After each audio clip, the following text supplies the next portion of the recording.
नमस्कार मित्रों। कल हम व्यंजन पढ़ रहे थे और व्यंजन के मैंने दो भेद किए थे। दो में से हमने पहला जो भेद पढ़ा था, प्रयत्न के आधार पर उसके 4 भेद किए थे, उसको हमने पढ़ लिया था। आज हम व्यंजन का दूसरा भेद पढ़ेंगे और जो दूसरा भेद था वो है, तो हम पढ़ेंगे व्यंजन। व्यंजन का जो दूसरा भेद है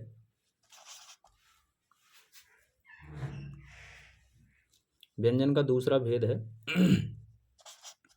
स्थान या उच्चारण के आधार पर। ये व्यंजन का दूसरा भेद हम पढ़ेंगे, स्थान या उच्चारण के आधार पर व्यंजन। याद रखें, इसमें स्वर और व्यंजन, कौन सा स्वर या व्यंजन कहाँ से बोला जाता है वो हम पढ़ाएंगे।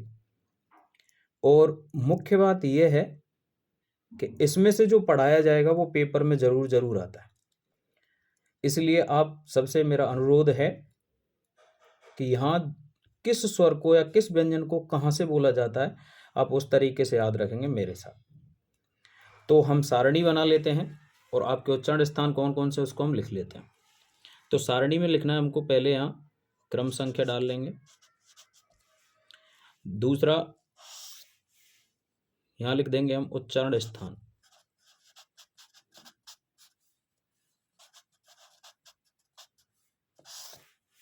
तीसरा लिख देंगे उच्चारित वर्ण।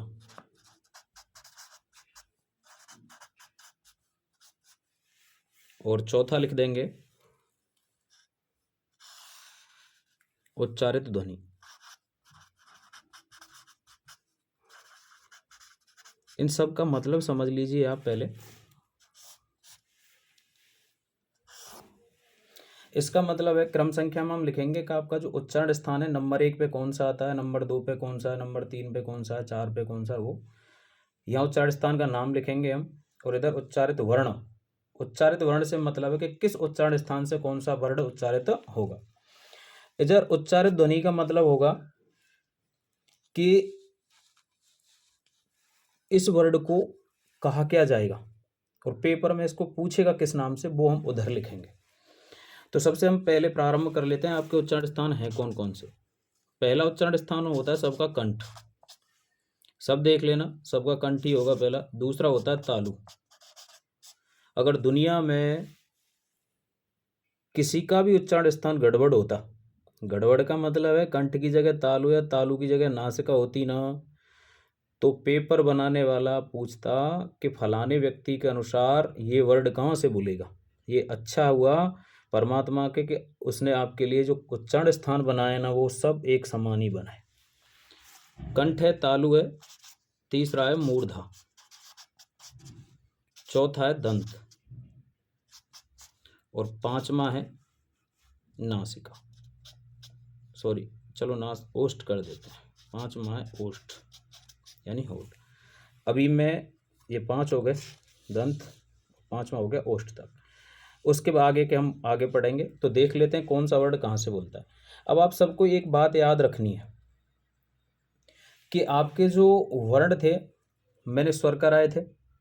स्वरों को आप एक साइड में लिख लेंगे, पूरे स्वर। और उसके बाद हमने कराए थे व्यंजन। और जो व्यंजन कराए थे, व्यंजनों को स्पर्शी व्यंजन, अंत्यस्थ व्यंजन, ऊष्म स्पर्शी व्यंजन एवं संयुक्ताक्षर में बांटा गया था।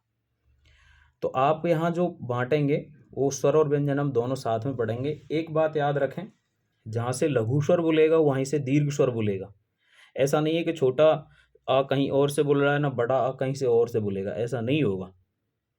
और पूरा का पूरा जो वर्ग है, जैसे का वर्ग है तो एक वर्ग एक ही उच्चारण स्थान से उच्चारित होगा। जैसे टा वर्ग है तो वो एक ही उच्चारण स्थान से होगा, ता है तो वो एक से होगा। तो सबसे पहले एक एक से लेते चलते हैं, एक एक से करते चलते हैं। देखो, सबसे पहले हम बात कर लेते हैं कंठ की। तो सबसे पहले हम कंठ की बात करें तो स्वरों में सबसे पहले कौन सा आता है, आ और आ। तो कंठ से आ और आ दोनों बोल जाएंगे। उसके बाद स्पर्श व्यंजनों में आ जाओ तो का वर्ग। तो का वर्ग के 5 वर्ड आ जाएंगे, का चा टा सॉरी का ख गा घा अड़ा। इसके बाद आता है अंतस्थ व्यंजनों में, यहाँ से कोई उच्चारित नहीं होगा। ऊष्म स्पर्शियों में से एक वर्ड आता है हा। तो हा वर्ड यहाँ आ जाएगा। इसके बाद एक आता है इसमें विसर्ग।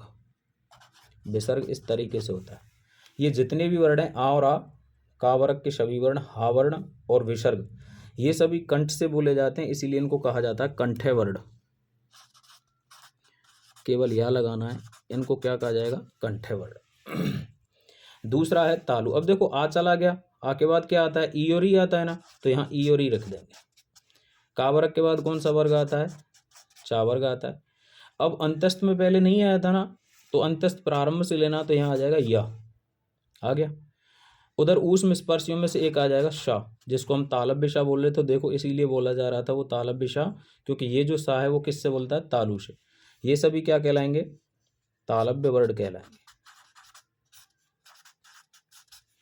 उसके बाद आ जाएगा, देखो हम बात करें वर्णमाला की, तो री का स्थान ऊ के बाद आता है वर्णमाला में, लेकिन जब हम बात करें कि उच्चारण स्थानों में री का स्थान कहाँ आता है, तो ई के बाद आएगा, और ई के बाद आता है तो यहाँ आ जाएगा मूर्धा में कौन सा, री वर्ण। चा वर्ग के बाद आता है टा वर्ग, टा वर्ग के बाद या के बाद क्या आता है, र, तो यहाँ र आ जाएगा। ये सा के बाद कौन सा आता है, ये शा, जिसको हम मूर्धन्य बोल रहे थे, इसीलिए सभी वर्ण क्या कहलाएंगे, मूर्धन्य वर्ण कहलाएंगे। ठीक है, इधर देख लें आप, मूर्धन्य वर्ण इस तरीके। अब चौथा है आपका दंत। तो आप दंत में एक बात याद रखेंगे, नीचे मैं नोट लगवा दूंगा कि दांतों से कभी किसी स्वर का उच्चारण नहीं होता है। अब स्वर नहीं आएंगे तो टा वर्ग के बाद कौन सा वर्ड आता है, ता वर्ग, सीधे यहाँ से लिखेंगे ता वर्ग के वर्ड आ जाएंगे, ता था दा धा ना। फिर यहाँ रा आ गया, रा के बाद क्या आता था, या रा लावा, तो अब यहाँ आ जाएगा ला वर्ड। ला वर्ड के बाद यहाँ कौन सा सा रह गया, ये। अभी देखो दंत बोल रहे थे उसको, तो इसीलिए दंत बोलते हैं क्योंकि दंत बोला जाता है, तो इनको कहेंगे हम दंत वर्ड। अब वहाँ स्वर नहीं आया था ना दंत में, और बाद मैंने बताया कौन सा आ जाएगा, और ऊ। वर्ग कौन सा है, प। एक जाएगा यहाँ पर वाह आना चाहिए, लेकिन याद रखें पा वाली लाइन में एक होता है पा फा वाह, ये वाला वाह वर्ड आता है। तो जहाँ से स्वर एक समान उच्चारित हो सकते हैं एक जगह से, लेकिन एक जैसा व्यंजन या एक समान जो व्यंजन की ध्वनि होगी वो एक जगह से उच्चारित नहीं होंगे। इसीलिए एक वाह आ गया ना पहले, ये वाला वाह,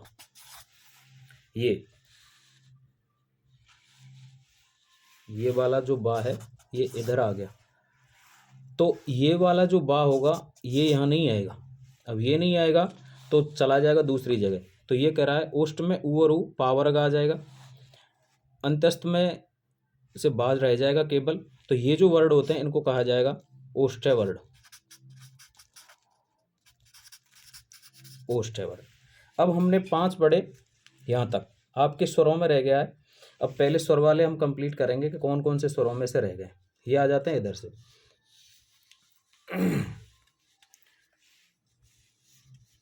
5 हो गए थे।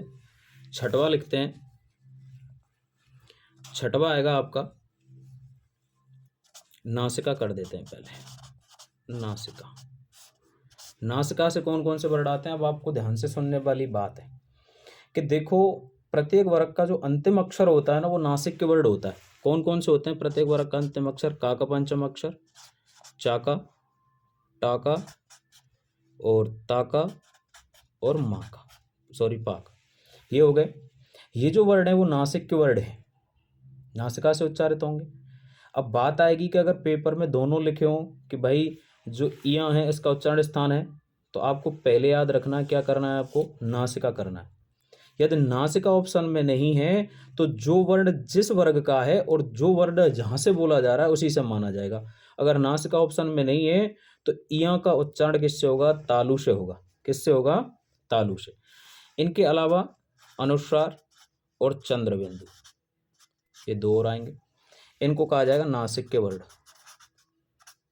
इनको कहा जाएगा नासिक के वर्ड। इसके बाद हम आगे बढ़ते हैं, भेद बनाते हैं।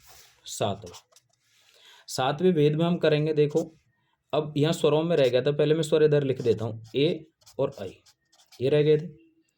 अब ए और आई जो वर्ड हैं आपको पहले ये देखना है बनते किससे हैं, जिससे बनेंगे ना वो उसी से उच्चारित हो जाएगा। तो ये जो वर्ड बनता है ये वर्ड बनाया जाता है, आप सबके लिए मैं बता देता हूँ। देखो इधर मैंने आपको बताया था जब आपके लिए संयुक्त स्वर कराए थे, संयुक्त स्वरों की संख्या 4 थी। कौन कौन सी थे? एक तो था ए, आई, ओ और ओ, ये 4 वर्ड थे। इसका मैंने बनना बताया था कि आगे की साइड छोटा या बड़ा आ जाए और पीछे छोटी ई या बड़ी आ जाए। तो इन दोनों को जब भी मिलाते हैं ना तो ए बनती है।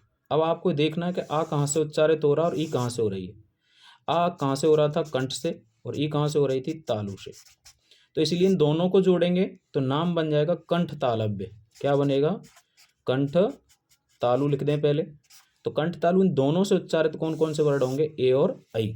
तो आगे लिखते हैं हम इसको। यहाँ नाम लिखेंगे हम कंठ और तालु। इससे ए और आई उच्चारित होंगे और इनको कहा जाएगा, जो पेपर में आता है, कंठ तालव्य। यहाँ लिख देता हूँ, कंठ तालव्य। ये देख लें आप, कंठ तालव्य इस तरीके से। हम अगला भेद बनाएंगे 8वां। अब वही बात मैंने आपको जस्ट थोड़ी देर पहले बताया था कि ये जो वर्ड है ए और ए, ओ का बनना मैंने आपको बताया था। ओ कैसे बनता है कि अगर मान लो आगे छोटा आ है या बड़ा आ है, पीछे छोटा ऊ है या बड़ा ऊ है, दोनों मिला देंगे वो बनेगा। अब और ऊ कहाँ से बोल रहा था? ओष्ठ से। ऊ कहाँ से बोल रहा है? ओष्ठ से। तो दोनों को जोड़ेंगे तो कंठोष्ठ हो गया कि नहीं हो गया? कंठ और ओष्ठ लिख देंगे ऐसे। तो हम अगला भेद बनाएंगे। तो अगले भेद में कैसे याद रखना है? 8वां बनाएंगे हम, कंठ और ओष्ठ। कंठ और ओष्ठ में कौन कौन से आ जाएंगे? ओ और ओ, ये दोनों रहेंगे। इसका जो नाम होगा ना हो जाएगा कंठोष्ठ, यानी कि वृद्धि स्वर हो जाएगी। यहाँ 9वां हम भेद बना देते हैं। एक वाह रह गया था, तो 9वां भेद बनाएंगे हम। जो वाह होता है ना, जिसको अंतस्थ व्यंजनों में लिया जाता है, यारा लावा, वो वाला, तो ये बोला जाता है दंत और ओष्ठ से। दंत और ओष्ठ से। कौन सा? वाह। अब ऐसा कोई भी भेद नहीं था यहाँ कि जिसमें केवल अकेला ही वर्ड आया हो, इसीलिए वाह अकेला नहीं आएगा। यहाँ एक वर्ड और आएगा फा। अब आपका फा जो वर्ड था वो ओष्ठ में आ चुका था, क्योंकि ये जो वर्ड थे, ये 5वां जो मैंने लिखा था ओष्ठ वर्ड। पा के अक्षर होते हैं पा, फा, वा, भा, तो फा वर्ड वहाँ आ गया था। अब यहाँ आने की ज़रूरत नहीं थी। अब यहाँ ज़रूरत नहीं है तो ये फा कैसे आया? तो आप याद रखें, इस फा में और उस फा में अंतर है। इसके नीचे नुक्ता चिन्ह लगा होगा, जो कि अरबी फारसी के शब्दों में इस फा का उच्चारण किया जाता है। इसीलिए ये जो दोनों हैं, वा और फा, इनको कहा जाएगा दंतोष्ठ।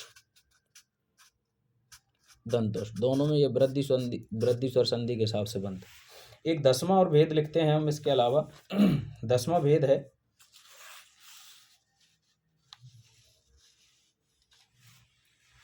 दसवां भेद में लिख देता हूं वत्सर्य। वत्सर्य का हिंदी अर्थ होता है मसूड़े। तो मसूड़ों से कौन कौन से बोलते हैं? एक बोलता है न, एक बोलता है र, एक बोलता है ला और एक बोलता है जा। अब ये तो पहले भी आ चुके हैं कहीं ना कहीं। अब अंतर क्या है? अंतर यह है कि इनके नीचे हमेशा नुक्ता चिन्ह लगा होगा, जो कि हमेशा अरबी और फारसी के वर्डों में ही उच्चारित होते हैं। जैसे नक्शा है, रिक्शा है, लाजवाब है, लीची है, जिला है। ऐसे जो शब्द बनेंगे ना, तो विदेशी भाषाओं के शब्दों पर इनका काम आता है और इनको भी कहा जाएगा वत्सर्य वर्ड। ऐसे। अब मेरी बात एक ध्यान से सुने। पिछली बार यूपी पुलिस में एक प्रश्न पूछा गया था, गिलास, इस तरीके से, ऐसे। इस गिलास का मतलब ना, गिलास दो तरीके से लिखेंगे आप। एक गिलास ये लिख दिया मैंने और एक गिलास लिख दिया मैंने इस तरीके से। इस गिलास में और इस गिलास में अंतर है कि इसके नीचे नुक्ता चिन्ह आया हुआ है और इसके नीचे नुक्ता चिन्ह नहीं है। तो ये जो गिलास है ना, वो देशज भाषा का है, ध्यान रखेंगे आप। इसका मतलब है कि पानी पीने का या दूध पीने का कोई पात्र होता है ना, उसको गिलास बोलता है। और इसका मतलब होता है जिसके नीचे नुक्ता चिन्ह लग जाए वो विदेशी शब्द हो गए। मैंने पहले ही बताया कि नारा लाजा कहीं भी लग जाए और उसके नीचे नुक्ता चिन्ह हो तो विदेशी भाषा का होगा। तो इस गिलास का मतलब होगा कि जो आपने पढ़ा होगा जिसको कांच बोलते हैं ना आप देशज भाषा में, या मैं कह दूं तद्भव जो शब्द होता है कांच, तो वो जो कांच होता है ना गिलास जिसको बोलते हैं, वो गिलास का मतलब कांच होता है हिंदी में। अगर ऐसे नुक्ता चिन्ह लगा है ना तो आप समझ लेना ये अंग्रेजी का है, अगर नहीं लगा है तो आप सीधा समझ लेना कौन सी भाषा का है, हिंदी का है। तो आज हमने भेद पढ़े, व्यंजन का दूसरा भेद पढ़ा हमने, और व्यंजन का जो दूसरा भेद पढ़ा था उसमें हमने पढ़ा है स्थानीय उच्चारण के आधार पर व्यंजन या स्वर दोनों। तो कौन कौन से हैं मैं एक बार से फिर से आपको समझा देता हूँ, आप समझ लें। ये जो भेद हमने पढ़ा इनमें इस तरीके से हमने पढ़ा था। तो ये आपके उच्चारण स्थान है कंठ, तालु, मूर्धा, दंत, ओष्ठ। ठीक है, तो कंठ से कौन कौन से वर्ड बोलते हैं, तालु से कौन कौन से बोलते हैं, मूर्धा से कौन कौन से बोलते हैं, दंत से कौन कौन से बोलते हैं, ओठ से कौन कौन से वर्ड बोलते हैं ये, और आपका नासिका से कौन कौन से वर्ड हैं, और कंठ तालु से कौन कौन से हैं, कंठोष्ठ से कौन सा, दंतोष्ठ से कौन सा, और वत्सर्य वर्ड कौन कौन से हैं, ये मैंने आपके लिए बनाया है। आप कोशिश करेंगे एक बार इसको बनाने की इसी तरीक़ा से, और आप याद रखें ये पेपर के लिए बहुत ही ज़्यादा महत्वपूर्ण है, तो इसको आप याद रखेंगे। कल हम आपके लिए पढ़ाएंगे अयोग्य भाववर्ड, यानी वर्णमाला के अलावा जो कुछ टॉपिक रह जाते हैं वर्णमाला में, जैसे अयोग्य भाववर्ड है, आपके द्वित्व वर्ड हैं, द्वित्व शब्द हैं, पुनरुक्ति शब्द हैं, इन सबको हम कल आपके लिए पढ़ाएंगे। थैंक यू, धन्यवाद।